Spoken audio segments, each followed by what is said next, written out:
हिंदू मुस्लिम की फीलिंग से मारे, बुरखे वाली देख के वो लोग जो है ना, जो बच्ची को भी मारे, लेडीज को कोई मारता, बच्ची की फसली में मारे, नई शादी, नई दुल्हन है वो, 6 महीने हुआ शादी हो के, बच्चे को भी मारे और बच्ची को भी मारे, दोनों को इतना बुरी तरह मारे, दोनों को यहाँ बड़े दवाखाने को लेके आए हम लोग।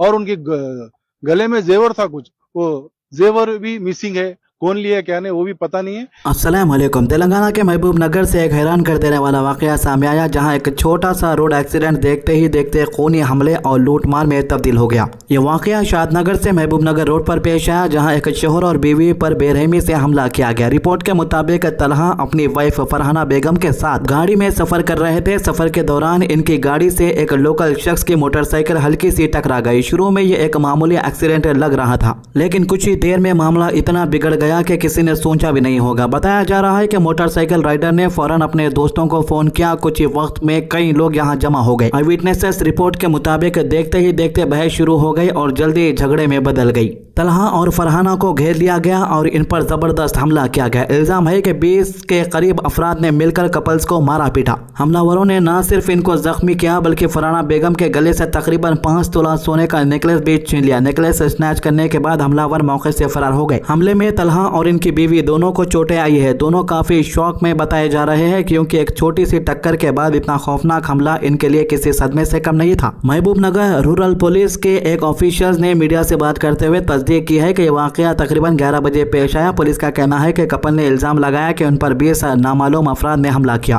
फिलहाल अभी तक फॉर्मल कंप्लेंट दर्ज नहीं हुई, लेकिन पुलिस पूरे मामले की जांच कर रही है। सबसे बड़ा सवाल यह है कि एक छोटा रोड एक्सीडेंट इतना बड़ा फसाद की वजह कैसे बन सकता है, और अगर वाकई इतने सारे लोग इस हमले में शामिल थे तो लॉ एंड ऑर्डर पर भी बड़े सवाल उठ रहे हैं। आम लोगों में खौफ का माहौल है, क्योंकि रोड रेज के एक्सीडेंट दिन ब दिन ज्यादा खतरनाक होते जा रहे हैं। पुलिस अब हमलावरों की पहचान करने की कोशिश कर रही है और आसपास के सीसीटीवी फुटेज भी चेक किए जा सकते हैं, ताकि मुलजिमों तक जल्द से जल्द पहुंचा जा सके। यहाँ पर की लोकल अवाम का कहना है कि यह महबूब नगर में पहला वाकया नहीं है। इससे पहले भी एक शख्स ने राजा सिंह का स्टेटस लगाया था। उसके बाद उस शख्स को मंदिर ले जाकर दूध डालने लगाया गया। राजा सिंह के पोस्टर पर उससे माफी मंगवाई गई। शादनगर और महबूब नगर में मुसलमानों की अल्हम्दुलिल्लाह अच्छी खासी तादाद है, और यही चीज अंधभक्तों को हजम नहीं हो रही। कुछ लोगों ने मीडिया से बात करते हुए बताया कि यहाँ के कुछ अंधभक्त ग्रुपों के अंदर शामिल है। RSS, बजरंग दल, विश्व हिंदू परिषद जैसे ग्रुपों में वो लोग शामिल है। छोटा इंसिडेंट भी अगर हो जाता है गलती से, तो वो लोग ग्रुपों के अंदर मैसेज कर देते हैं कि फलाने मुसलमान ने ऐसा किया। छोटा से छोटे मैटर को भी हिंदू मुसलमान करके बड़ा बनाने की साजिश है, और इसमें कोई शक नहीं कि पुलिस वाले हमेशा खासतौर से महबूब नगर के ऐसे मामलों को रोकने में नाकाम रहे हैं, क्योंकि ये पहला मामला नहीं है। इससे पहले भी ऐसे 4 से 5 मामले सामने आ चुके हैं।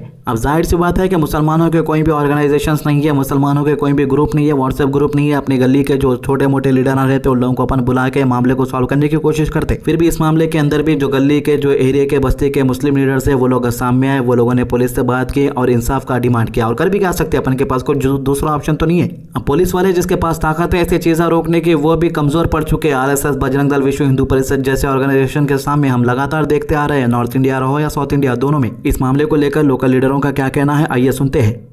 तलहा नामी नौजवान और उसकी बीवी को, फरहाना बेगम को, साइकिल मोटर के एक्सीडेंट के नाम पर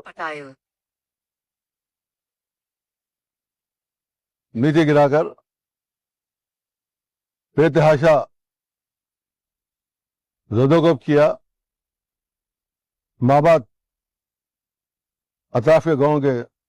नागपुर से एक बड़ी सियासी खबर सामने आ रही है, जहां कॉकरोच जनता पार्टी के फाउंडर अभिजीत दीपके ने अपने ऊपर हुए हमले को लेकर एक बड़ा और काफी कंट्रोवर्शियल बयान दिया है। दीपके का कहना है कि इन पर हुआ हमला कोई आम वाकया नहीं था, बल्कि इसके पीछे RSS से जुड़े कुछ अफराद का हाथ हो सकता है। इन्होंने सीधा इल्जाम लगाया और कहा कि जब भी कोई शख्स हुकूमत या उनकी आइडियोलॉजी के खिलाफ आवाज उठाता है, उसे चुप करने की कोशिश की जाती है। दीपके ने कहा कि इनके साथ जो कुछ हुआ वो एक सोची समझी साजिश का हिस्सा लगता है। अभिजीत दीपके मंगल की सुबह नागपुर एयरपोर्ट पहुंचे, जहां इनका स्वागत सपोर्टर्स ने किया। दीपके नागपुर में संविधान स्क्वायर पर होने वाले एक बड़े एहतजाज में शामिल होने वाले थे। एहतजाज union education minister Dharmendra Pradhan के इस्तीफे की डिमांड को लेकर ऑर्गेनाइज किया गया था।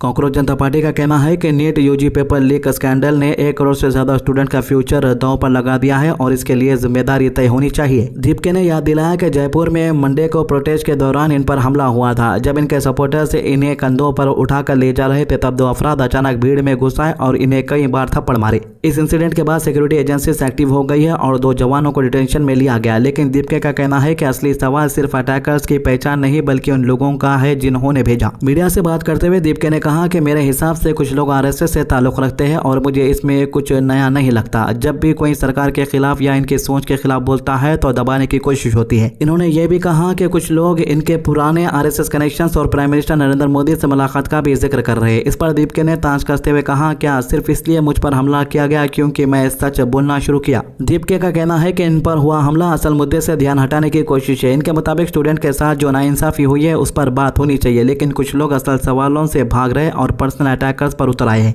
इस सियासी हंगामे के बीच कर्नाटका के होम मिनिस्टर और कांग्रेस लीडर प्रियंक खड़गे का भी बयान सामने आया है। प्रियंक खड़गे ने कहा कि आरएसएस चीफ मोहन भागवत ने अब तक इनके लेटर्स का कोई जवाब नहीं दिया। इसके बाद कांग्रेस के सीनियर लीडर्स बीके हरिप्रसाद, अशोक गहलोत और पवन खेरा ने भी आरएसएस को निशाने पर ले लिया है। मगर सर, जिस तरीके से मोहन भागवत ने जवाब दिया कि उनकी ये संस्था है कि 100 साल से काम कर रही है।